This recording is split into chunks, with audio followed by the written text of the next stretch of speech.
let us look at the second case scenario related to diseases of T cell deficiencies. We have a 9-year-old girl. I don't know why I have the girl in yellow. Make sure that your book says a girl. Is seen for evaluation of fever, abdominal pain, weakness, and night sweats. Physical examination is significant for hepatomegaly, bilateral cervical and supraclavicular lymphadenopathies. She has a palpable preumbilical mass. Biopsy of the mass shows tuberculoid, granulomas, and numerous visible acid-fast bacilli within the histiocytes. Serology of the patient is significant for low interferon gamma. She receives antimicrobial and interferon gamma therapy. Which of the following serological findings is also expected in the patient? Well, the patient has tuberculosis, and the patient has interferon gamma deficiency, and this is evident from the fact that she received antimycobacterial and interferon gamma therapy. This is a double jump question. Let me give you first the answer and then explain it for you. Among the options, low levels of interleukin 12 or 5, low levels of IgM or IgE, and high levels of T lymphocytes, first and foremost, the test strategy tells me that maybe option E is not correct and it's just a distractor. So we can at least rule that one out. But the correct answer is option A, low levels of interleukin 12. Interleukin 12 is naturally produced by dendritic cells, macrophages, and neutrophils in response to antigenic stimulation. Patients who have interleukin 12 deficiency fail to mount Th1 response because interleukin 12 is important for conversion of naive CD4 T cells to Th1 T lymphocytes. Lock in this information. In the absence of CD4 Th1 cells, there is poor interferon gamma production, which tends to activate macrophages. Patients cannot activate macrophages and as a result cannot clear mycobacterial infections. As such, they are uniquely presented with disseminated mycobacterial infections. Lock in this statement for your examination in relation to interleukin 12 deficiency. I want you to also bear in mind at this point, and I'm going to cover this a little down the road for you. This is a must-know dyad. I mean, the pair of the concepts that I consider them a dyad are hyper-Ige syndrome and interleukin 12 deficiency.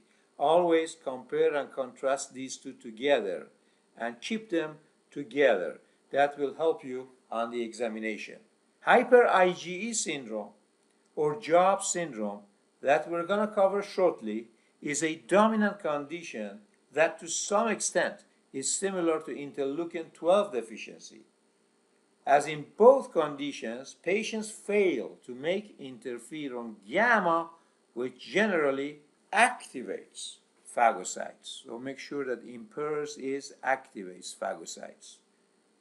However, hyper-Ige patients present with unique dermatological and clinical findings such as retaining baby teeth for a long time, eczema, and recurrent cold skin abscesses due to Staphylococcus aureus. Lock in this information in relation to Job syndrome or hyper-Ige syndrome. These patients retain their baby teeth for a long time.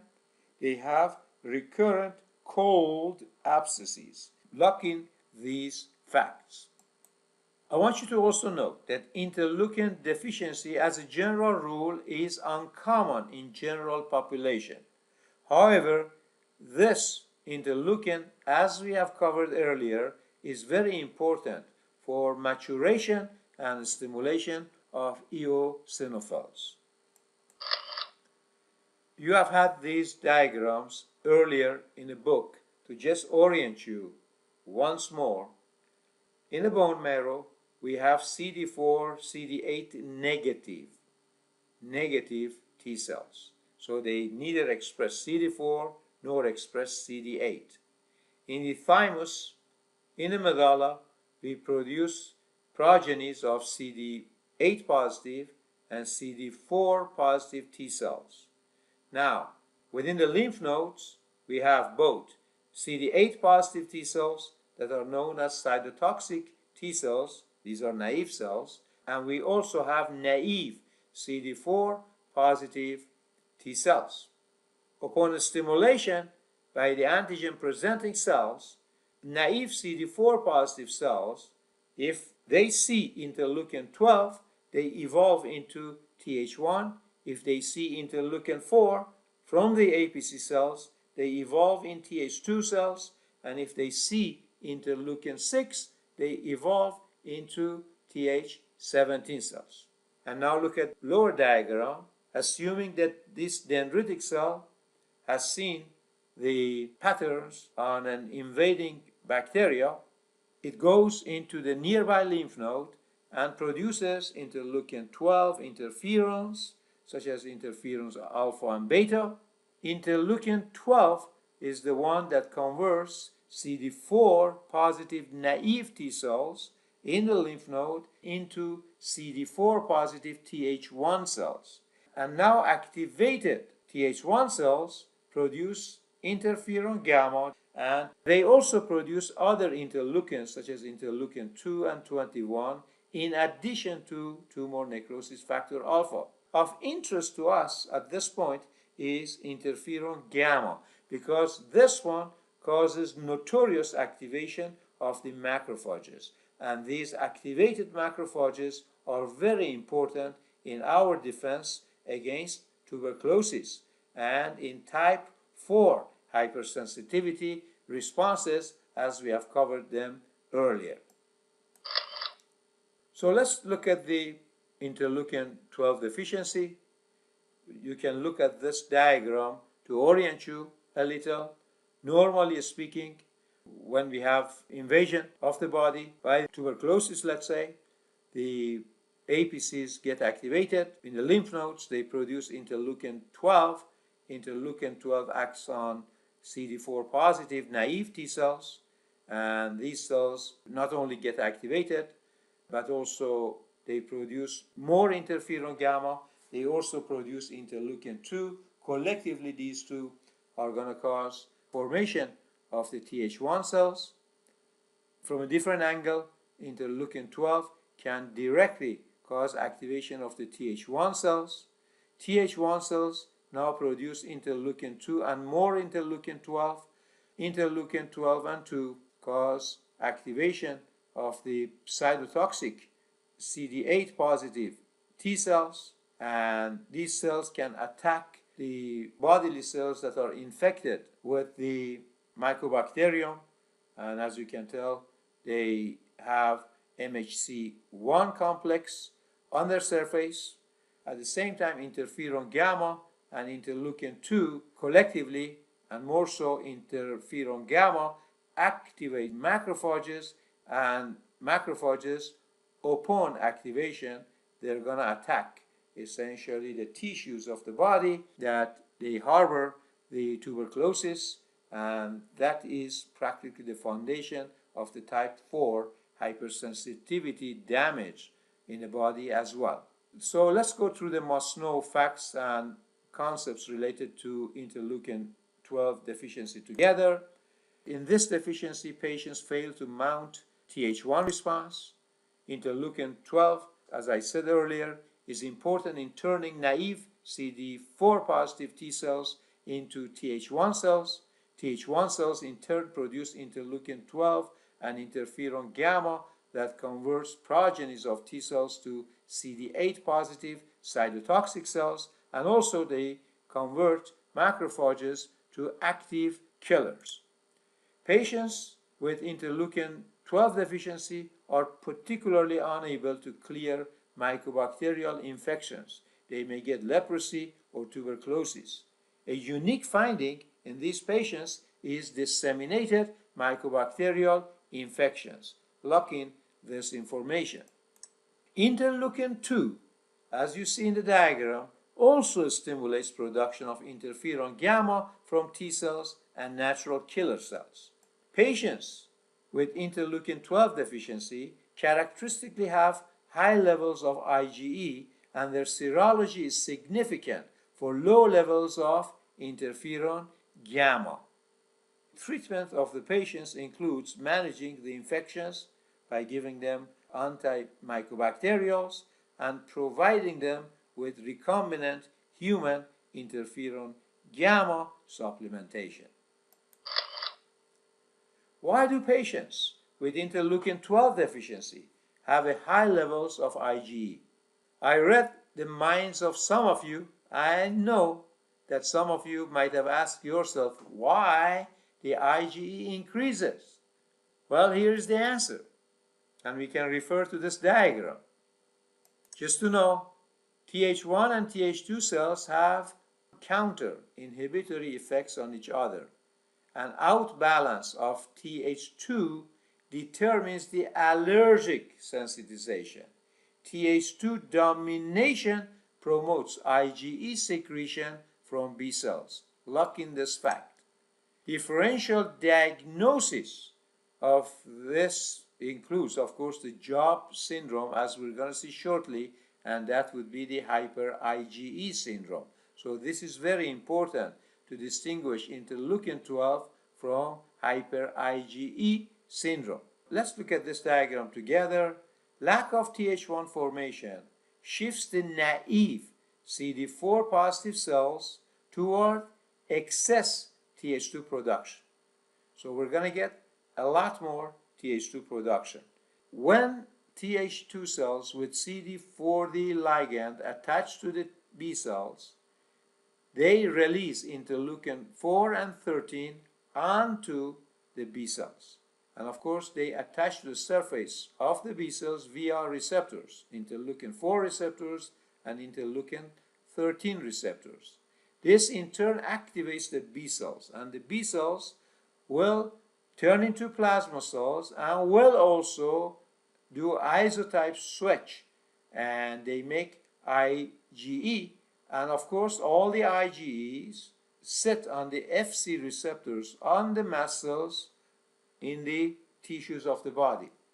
So when we have lack of interleukin 12, these pathways that you see in this diagram get activated and we make a lot more IgE. So what role does interleukin 12 play in the cancer prevention? Interleukin 12 regulates inflammation by linking innate and adaptive immune responses, and it has a promising role in tumor immunotherapy. Most of the interleukin 12 induced anti-cancer effects are attributed to secretion of interferon gamma and tumor necrosis factor alpha from T cells and natural killer cells. A 9-year-old boy with retained primary teeth has a history of recurrent pruritic dermatitis, skin abscesses, bacterial pulmonary infections, and oral candidiasis. What is the most likely prominent CBC finding in the patient?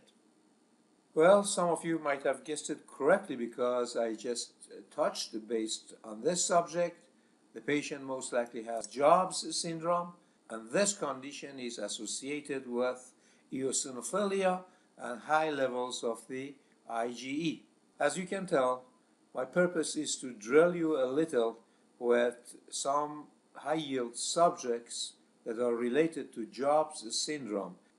The next question, what are the chances that one of the parents of the child may have the same findings?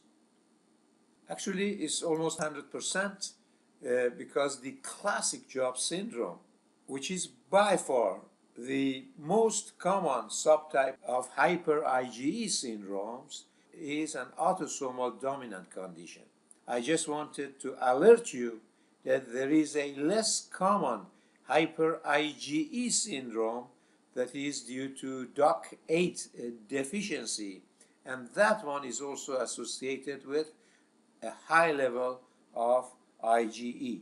Now we're going to be covering this again shortly.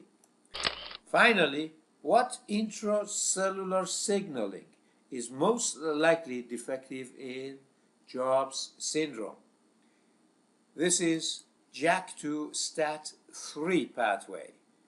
To just give you another must-know and clinically relevant fact, I want you to know JAK2 STAT3 defects may predispose the patients to Hodgkin's and non-Hodgkin's lymphomas. So let's officially begin the hyper-IgE syndrome. Actually, we should call it hyper-IgE syndromes because there are more than one type, but actually we have described two types, and I just talked about DOC8 deficiency, and that one is a recessive sort of version of the Jobs syndrome. But anyhow, for most part on the exam, if they talk about hyper-IgE syndrome, most likely they are talking about the dominant version, or the Jobs syndrome, or the Buckley's disease. Sometimes we call it the classic hyper-IgE syndrome.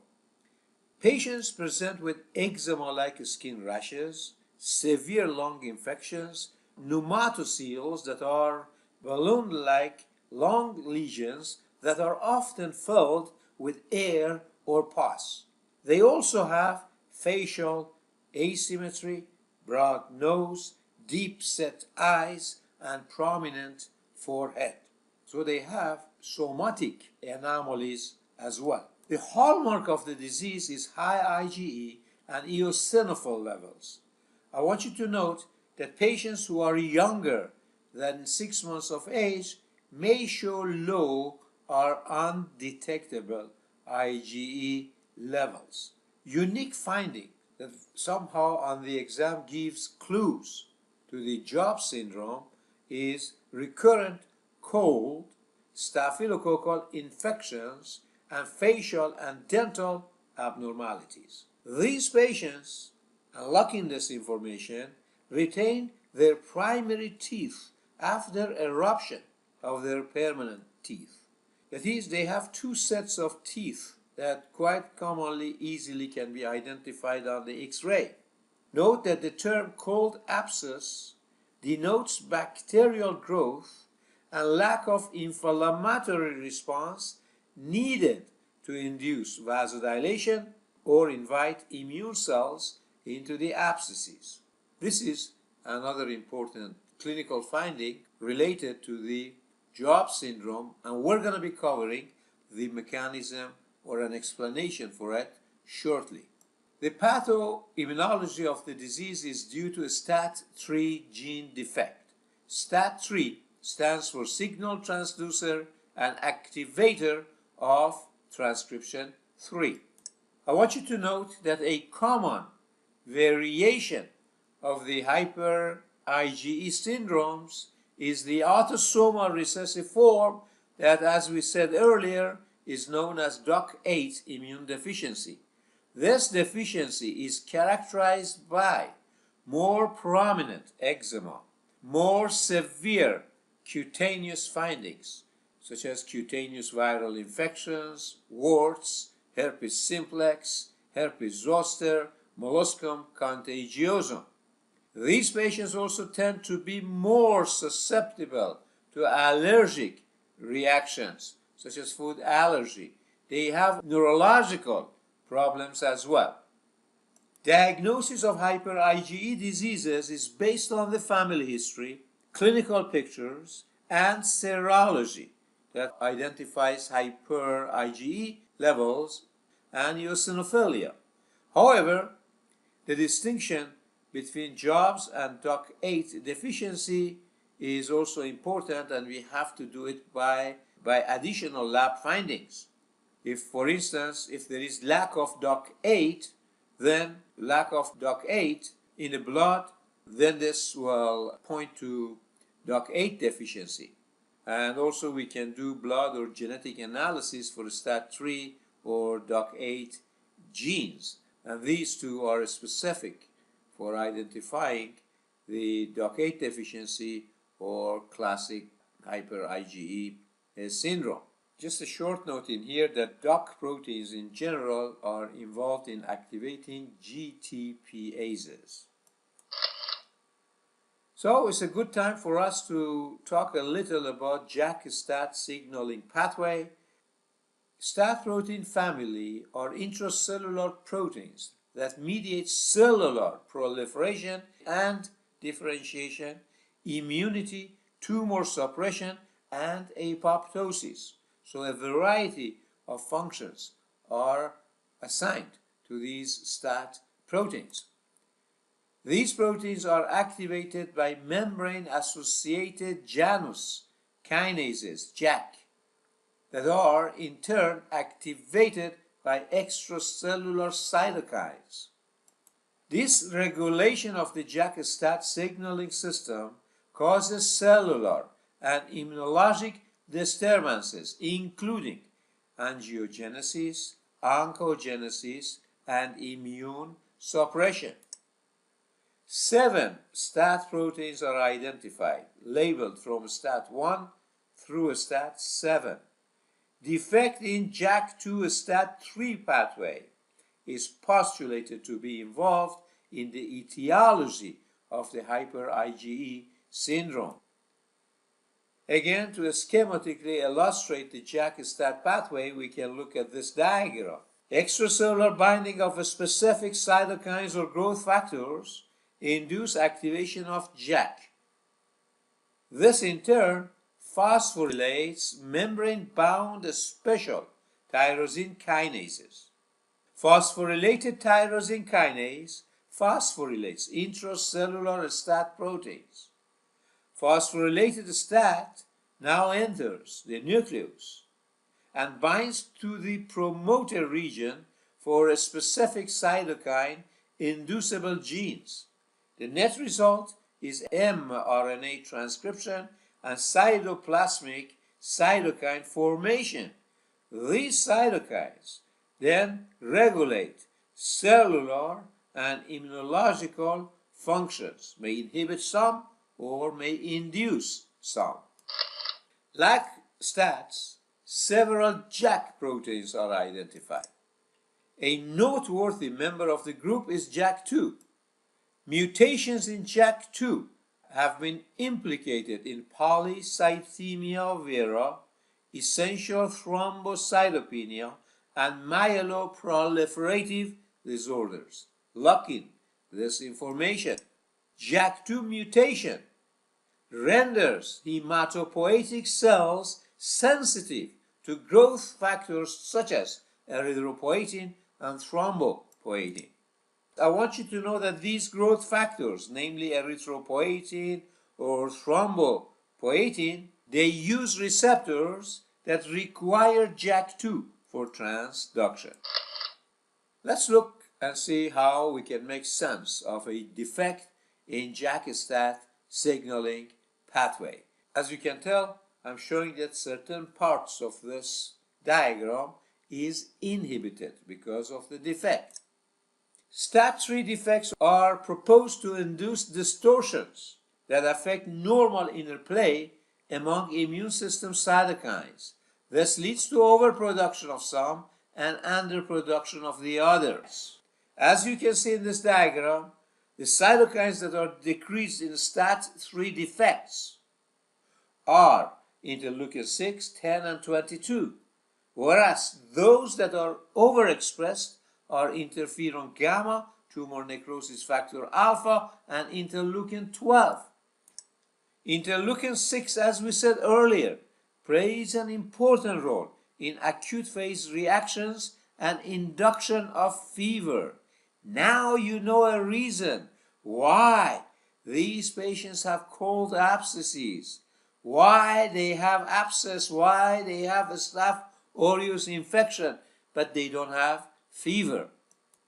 Interleukin 22, on the other hand, normally stimulates production of epithelial peptides that function in defense against bacterial and fungal pathogens.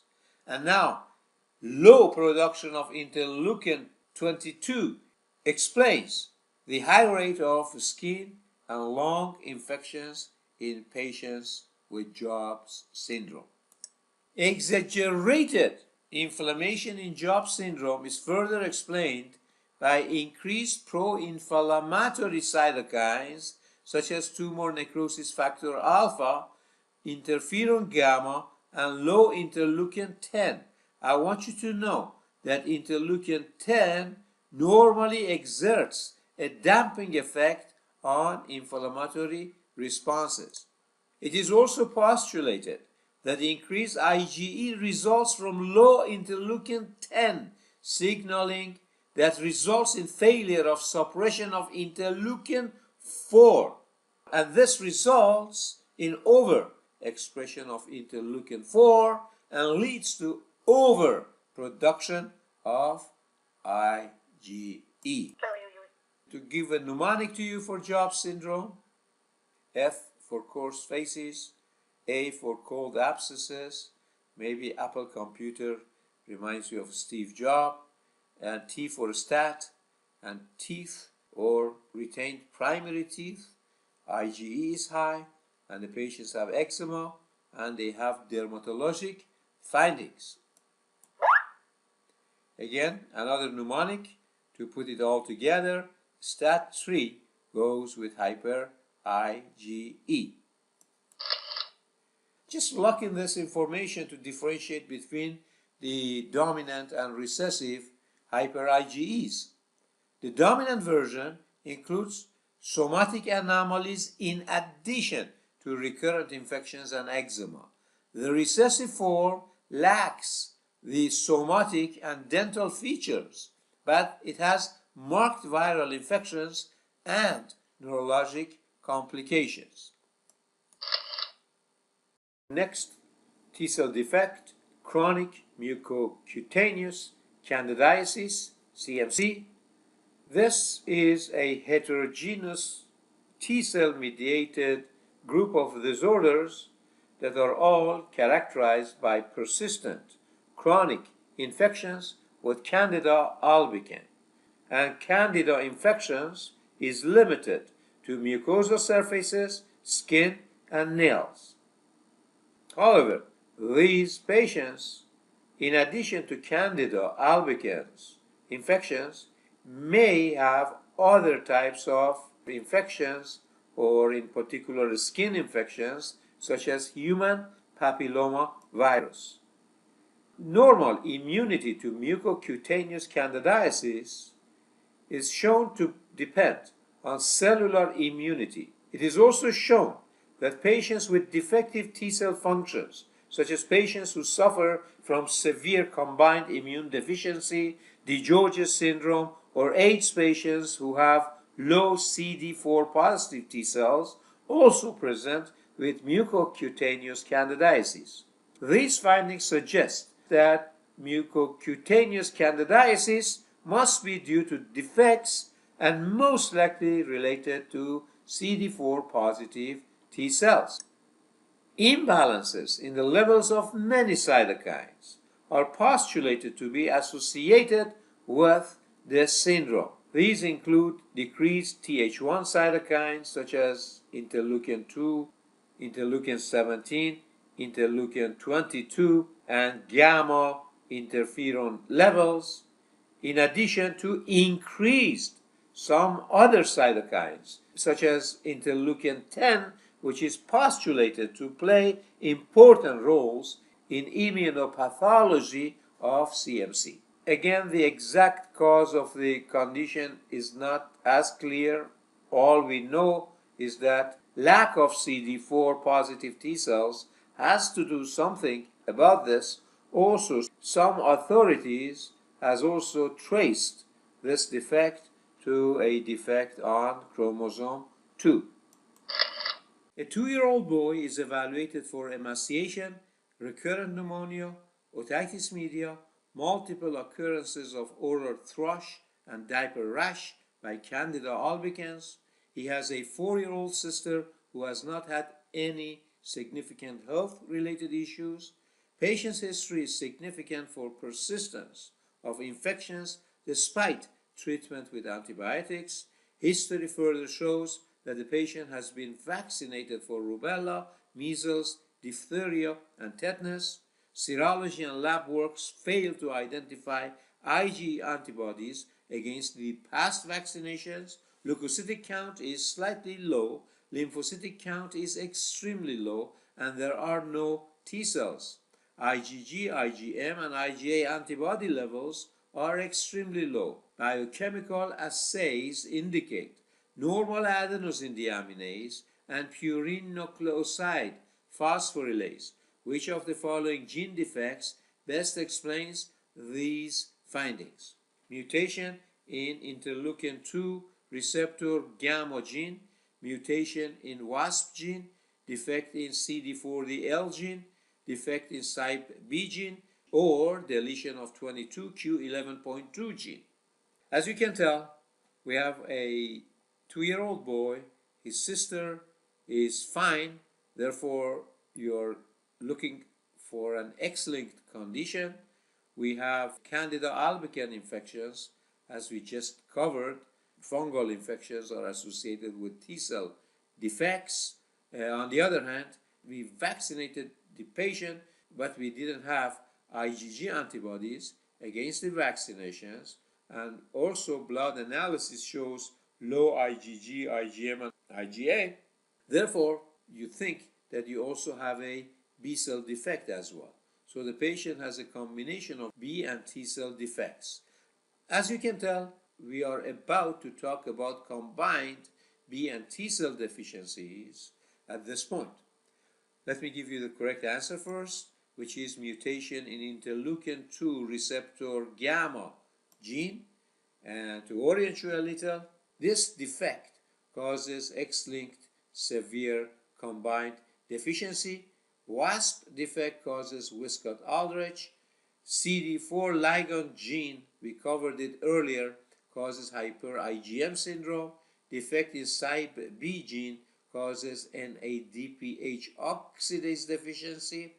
And deletion of 22q11, as we said earlier, is related to DiGeorge's syndrome.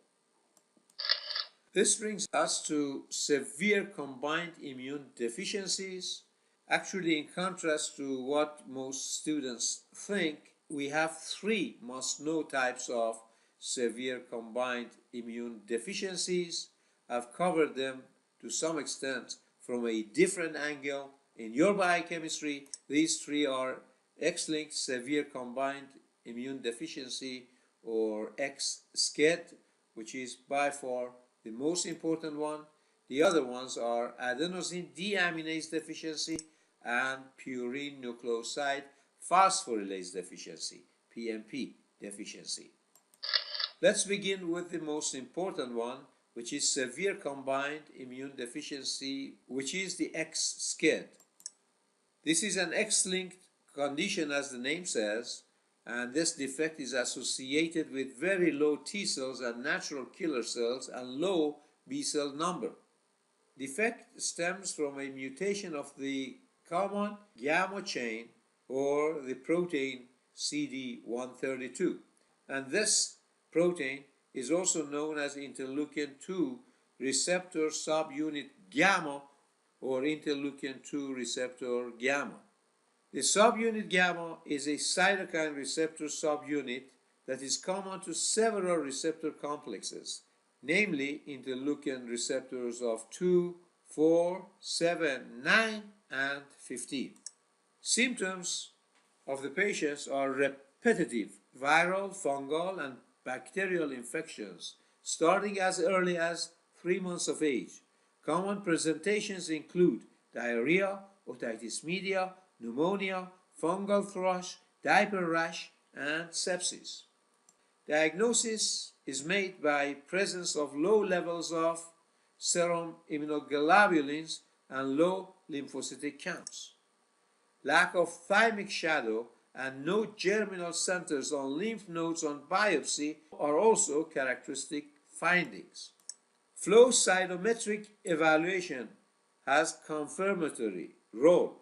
Cytometric evaluation will show low CD3 cells, means that they have low T cells, will show low CD56 cells, means that they have low natural killers, and may show normal B cells, CD19 cells. So as you can tell, the number of the B cells seems to be normal, but these B cells may have defective function and may not produce the immunoglobulins, as we said earlier. Lymphocytic function tests shows failure of the B cells to proliferate after antigenic stimulation. So these patients characteristically have B cells that will not proliferate. So the B cells tend to be lower, but functionally they are ineffective.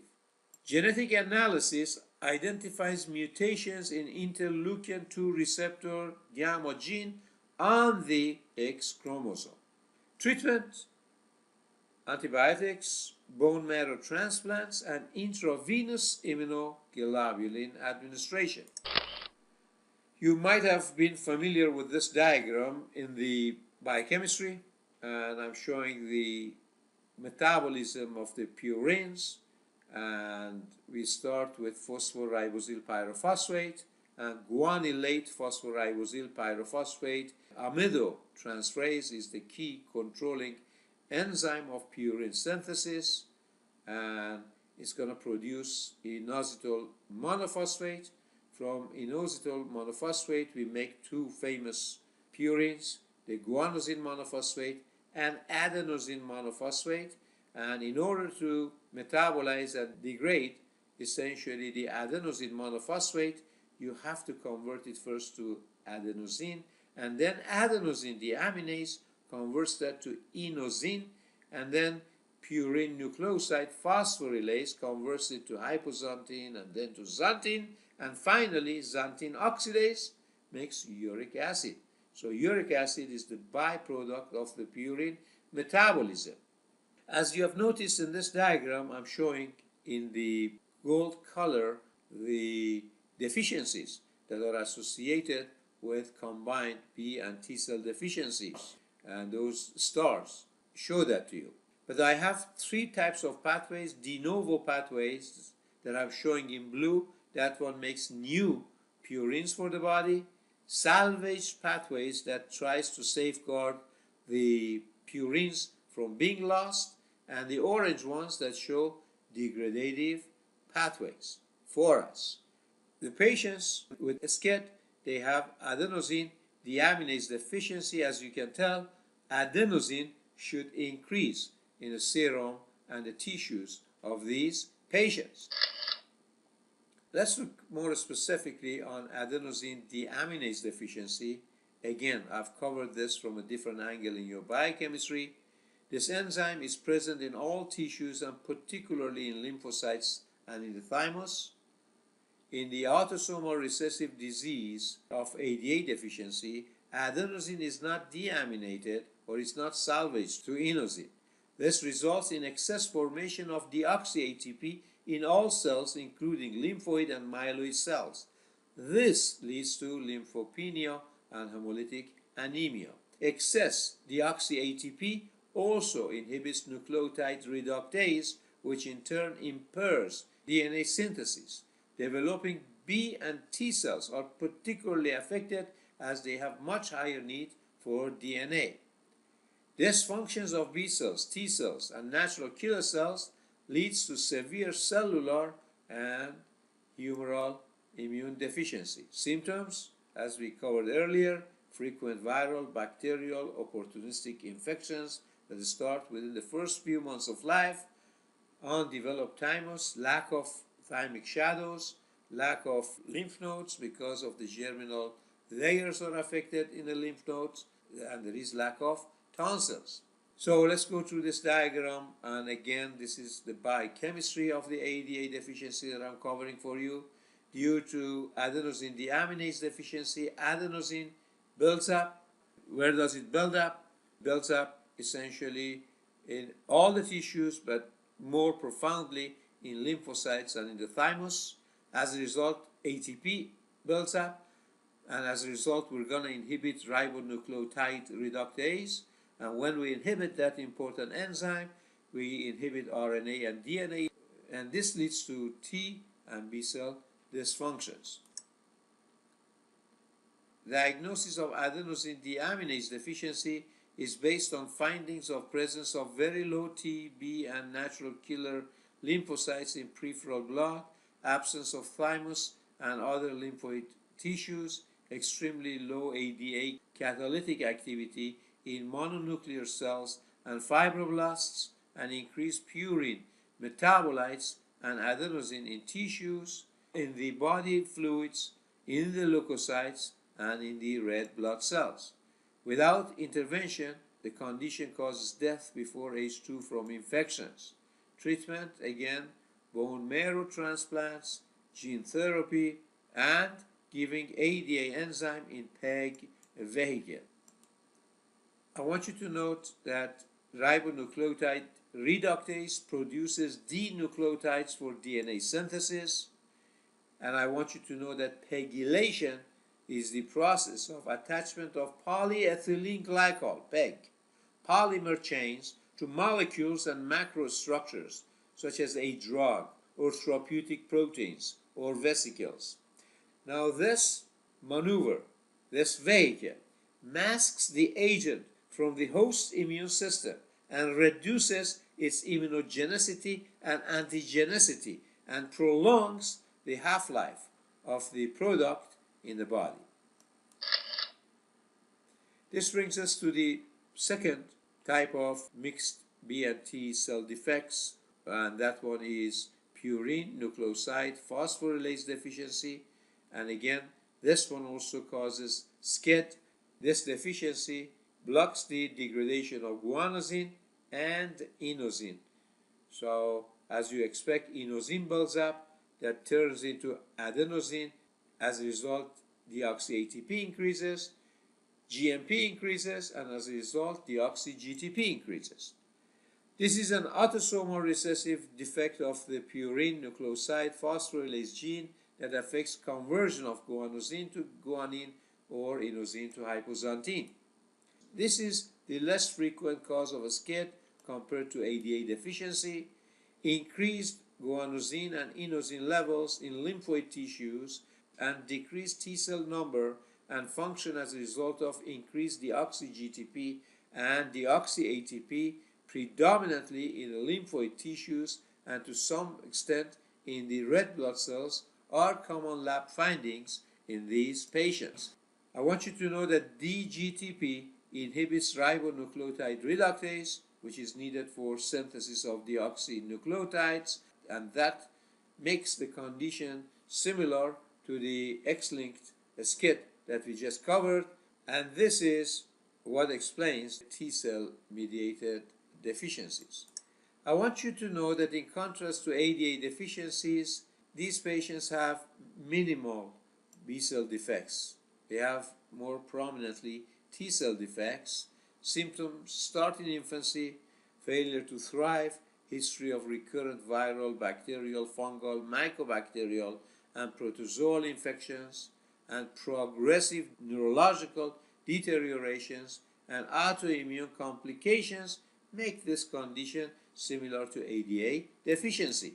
Diagnosis is based on complete absence of purine nucleoside phosphorylase in the reticulocytes, in the leukocytes, and in the fibroblasts. Treatment, bone marrow transplantation, and antibiotics.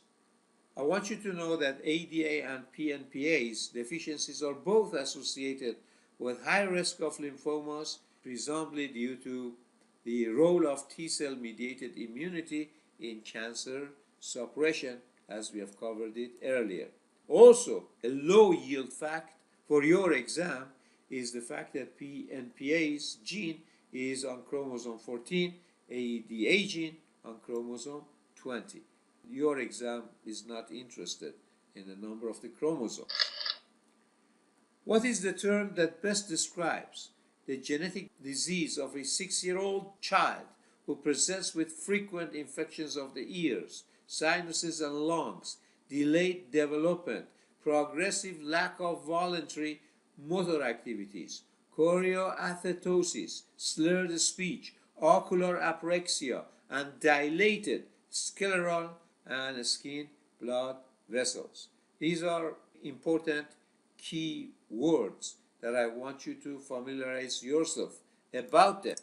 This condition is Ataxia Telangiectasia, AT, that is also known as Lewis-Barr syndrome. What are the top 3 differentials in a diagnosis of Ataxia Telangiectasia? The top 3 differentials are going to be Friedreich's ataxia, cerebral palsy, the cerebellar type of it, familiar spinocerebellar atrophies. Neoplastic conditions are common in patients with Ataxia Telangiectasia. In particular, these patients are advised to avoid exposure to radiation as it greatly increases the rate of their cancers. What are the common neoplasms seen in AT patients? Lymphomas are by far the most common, followed by leukemias, astrocytomas, medulloblastomas, and breast cancers, of course, not in that order. Among these, the most common is the lymphomas. What tumor marker characteristically increases in Ataxia Telangiectasia?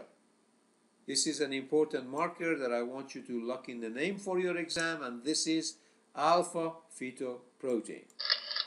About 70% of patients with Ataxia Telangiectasia have abnormalities of the immune system. What are the major immune system related findings in Ataxia Telangiectasia?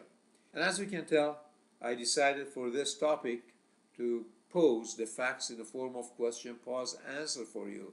And of course, the reason that I'm talking about it, because it's relevant to immune defects. So what are the immune-related findings in these patients? These are history of frequent infections.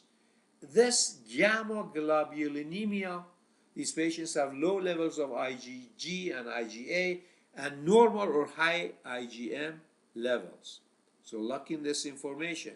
Normal to high IgM. The normal to high levels of IgM support the hypothesis that AT is an immunoglobulin class switch recombination disorder. Failure to produce antibodies in response to vaccination is another important finding. These patients have low numbers of T lymphocytes in the blood. You have heard about Ataxia Telangiectasia from different angles in pathology. That's why I decided to present this concept a little differently to you, because it has implications for pathology as well. And the reason being that these patients have multi-system symptoms. Let's go through the pathological immunology of seeing how the ATM protein defect causes multi-system symptoms. Defect of AT gene or AT protein is attributed to Ataxia Telangiectasia mutated. The gene is responsible for a serine threonine protein kinase that senses and gets activated by DNA double-strand breaks. ATM normally phosphorylates several key proteins that initiate activation of DNA damage, that arrests the cell cycle, DNA repair, and apoptosis. Tumor suppressance effects of ATM are mediated through several important genes. These are P53, CHK2, stands for checkpoint kinase 2, which is a tumor suppressor gene, BRCA1 and NBS1. N stands for Nebran protein, and this protein repairs double-strand breaks. Lymphoid cells are unique in undergoing physiologic double-strand breaks in a process of immunoglobulin class switch recombination and T or B cell VDJ recombination. As such, the ATM gene plays a key role in development of the adaptive immune system and antibody formation. So this is the major pointer that you want to get out of this for your immunology. Ataxia telangiectasia has characteristics that qualify it as any or all of the following conditions. You can consider this a DNA repair anomaly, a carcinogenic condition. You can consider this a radiosensitivity disorder. You can consider this immune deficiency disease, or you can consider this as part of the chromosomal instability syndromes. A low to mediocre yield mixed B and T cell defect is Almond syndrome. These patients have partial loss of RAG gene. RAG stands for recombination activating gene, and is required, as we said earlier in this course, for VDJ recombination. Immunopathology is primarily due to T cell receptor and secondarily due to B cell receptor dysfunctions. Symptoms are similar to severe combined immune deficiency syndrome and graft versus host disease. The reason is that these patients retain some T cells with limited autoreactive functions. Cardinal findings of Almond syndrome is red rash and chronic inflammation of the skin, the so-called erythroderma. Serological findings show eosinophilia, low IgG, low IgM, low IgA, but high IgE levels. The other mediocre to low yield syndrome is Bloom syndrome. Bloom syndrome is a congenital telangiectatic erythema. It is an autosomal recessive disorder characterized by short stature, predisposition to cancers, immune deficiency, and genomic instability. Mutations in Bloom gene lead to mutated DNA helicase protein that causes genomic instability, excessive crossovers between homologous chromosomes, and sister chromatid DNA strands. Cardinal symptoms are photosensitivity, telangiectatic erythema of the face, and growth abnormalities. If you have energy and time, just lock in a few of these keywords for your exam, and I do believe you're going to be all set for your exam. Quite infrequently, the USMLE may give you questions related to this concept.